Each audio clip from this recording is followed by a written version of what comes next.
क्या किसी ने सोचा होगा कि भारत के सबसे प्रतिष्ठित तकनीकी संस्थाओं में से एक आईआईटी कानपुर की शुरुआत कहाँ से हुई? एचबीटीआई की कैंटीन के एक छोटे से कमरे से। और आज देखिए, राष्ट्रीय महत्व का संस्थान, दुनिया भर में नाम। यह सफर तो मतलब कमाल का था। और आज हम इस पर बात करेंगे। हमारे पास आईआईटी कानपुर के इतिहास, उसकी एकेडमिक उड़ान, रिसर्च, स्टूडेंट लाइफ, इन सब पर कई सूत्र हैं। और हमारा मकसद है कि इन सूत्रों से इस पूरी कहानी के जो सबसे मजेदार और सबसे जरूरी पहलू हैं उसको सामने लाया जाए। समझा जाए कि कैसे एक छोटा सा आइडिया इतना बड़ा विश्व स्तर संस्थान बन गया।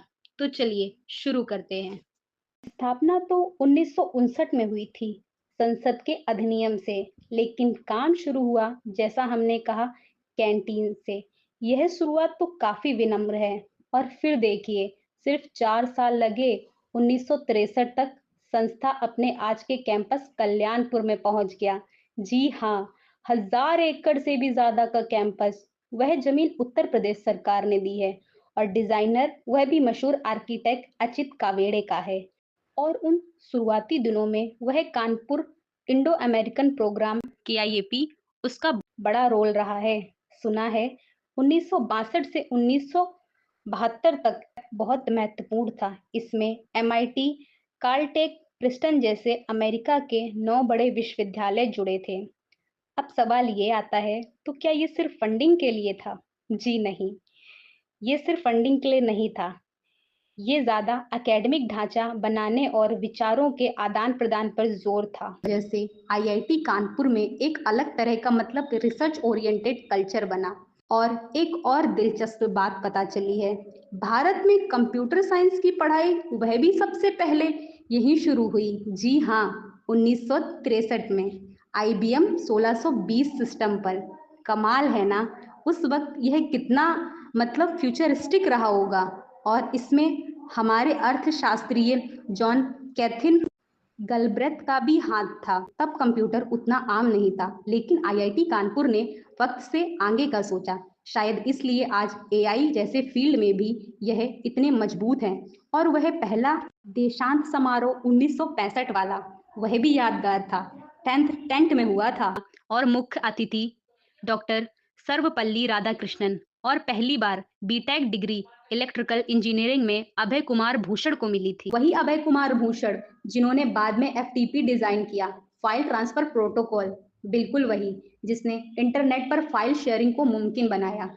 यह तो सब नींव के पत्थर हैं। और आज तो खैर आईआईटी कानपुर राष्ट्रीय महत्व का संस्थान है। एनआईआरएफटी 2024 रैंक में भी टॉप है। इंजीनियरिंग में चौथा, ओवरऑल पांचवा। इंजीनियरिंग साइंस के अलावा मानविकी, मैनेजमेंट, डिजाइन और इंटर डिसिप्लिनरी सेंटर भी है। रिसर्च की बात करें तो वो जुगनू वाला किस्सा तो आपने बहुत सुना ही होगा, छात्रों ने बनाया था। भारत का पहला नैनो सैटेलाइट इसरो ने 2011 में लॉन्च किया था। यह स्टूडेंट इन्वेंशन का बेहतरीन उदाहरण है। और एकदम हाई एंड रिसर्च में देखा जाए तो वह हाइपोसोनिक टनल S2। हाइपरसोनिक का मतलब होता है आवाज की रफ्तार से कई गुना तेज। यह टनल मैच 8 से 29 तक की स्पीड टेस्ट कर सकती है। यह इसरो और डीआरडीओ के लिए बहुत जरूरी है। जैसे रॉकेट या मिसाइल जब अंतरिक्ष से वापस आते हैं, उन स्थितियों को स्टडी करने के लिए और डिफेक्ट की भी जानकारी करने के लिए। वह एक मोटी मटेरियल क्लॉकिंग सिस्टम है। मतलब अब आसान भाषा में समझे तो ऐसी चीजें बनाना जो रडार वगैरह को चकमा दे सके। इसके अलावा भू परीक्षक, मिट्टी जांचने का डिवाइस या संजीवनी ऑक्सीजन, एक पोर्टेबल ऑक्सीजन कंसंट्रेटर, ऐसे कई इन्वेंशन हैं। और अब तो एआई पर भी बड़ा फोकस है। वह AI AI centre of excellence की बात सुनी ही होगी। उसमें ऐसा था कि भारत सरकार की मेक एआई इन इंडिया पहल का हिस्सा है। और साथ ही वह ई मास्टर प्रोग्राम भी शुरू किया है। वह कामकाजी लोगों के लिए है। AML, cyber security, renewable energy से नए फील्ड में। और अच्छी बात यह है कि इसमें गेट स्कोर भी नहीं चाहिए होता है। पूर्व छात्रों का योगदान भी तो है। पदक पुरस्कार, शांति स्वरूप भटनागर पुरस्कार विजेता, कितने सारे यहीं से हैं। और हाल ही में 1989 बैच ने अपनी सिल्वर जुबली पर 11.6 करोड़ रुपए दान दिए हैं। इसी तरह के सहयोग से संस्था आगे बढ़ता है। कैंपस की बात करें तो वह भी अपने आप में खास है। जी हाँ, 1000 एकड़ से भी ज्यादा एयरफील्ड ग्लाइडिंग क्लब और 2013 में तो लखनऊ तक हेलीकॉप्टर सेवा करने वाला पहला इंस्टीट्यूट बन गया था ये।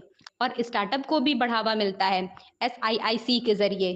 Startup invention and incubation centre नए आइडिया को बिजनेस बनाने में मदद करता है। और स्टूडेंट लाइफ, वह फेस्टिवल तो बड़े मशहूर हैं। अंतर्रागनी, टेट कृति, उद्घोष्ट स्पोर्ट्स, बहुत रौनक रहती है छात्रों के बीच। और छात्रों की अपनी टीम भी है, जैसे IIT के मोटर स्पोर्ट्स हैं जो फॉर्मूला कार बनाते हैं, और मोरल्स हैं जो सोलर पावर वाले एक ह्यूज पर काम करते हैं। और कुछ प्रेरणा देने वाली कहानियां भी जुड़ी हैं, जैसे वह सुशांत एंड प्रभु की कहानी। कर्नाटक के एक छोटे से गांव से पिता मैकेनिक हैं, वह IIT कानपुर पहुंचे। ये दिखाता है कि प्रतिभा कहीं से भी आ सकती है। सही बात है।